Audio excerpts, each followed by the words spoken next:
புதுச்சேரி வில்லியனூர் காவல் நிலையத்திற்கு உட்பட்ட பகுதிகளில் குற்றச்சம்பவங்களை தடுப்பதற்கு இரவு ரோந்து பணி தீவிரப்படுத்தப்பட்டது.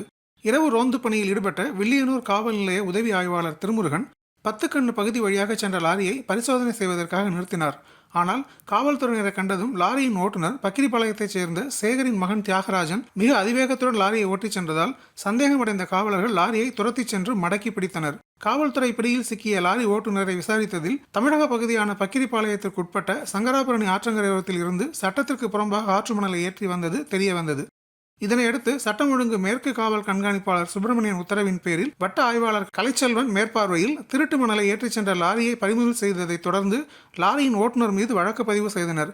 பின்னர் லாரியின் உரிமையாளர் பக்கிரிபாளையத்தைச் சேர்ந்த சேகர் மீது வழக்கு பதிந்து தலைமறைவான அவரை வில்லியனூர் பகுதி போலீசார் வலைவீசி தேடி வருகின்றனர். மேலும் பறிமுதல் செய்யப்பட்ட லாரியின் 4 யூனிட் கொள்ளளவு கொண்ட மணலின் மதிப்பு சுமார் 50,000க்கும் மேல் விற்பனையாவதாகவும் பிடிபட்ட திருட்டு மணலை புதுச்சேரி பகுதிக்கு எடுத்துச் சென்றதாகவும் போலீஸ் விசாரணையில் தெரியவந்தது.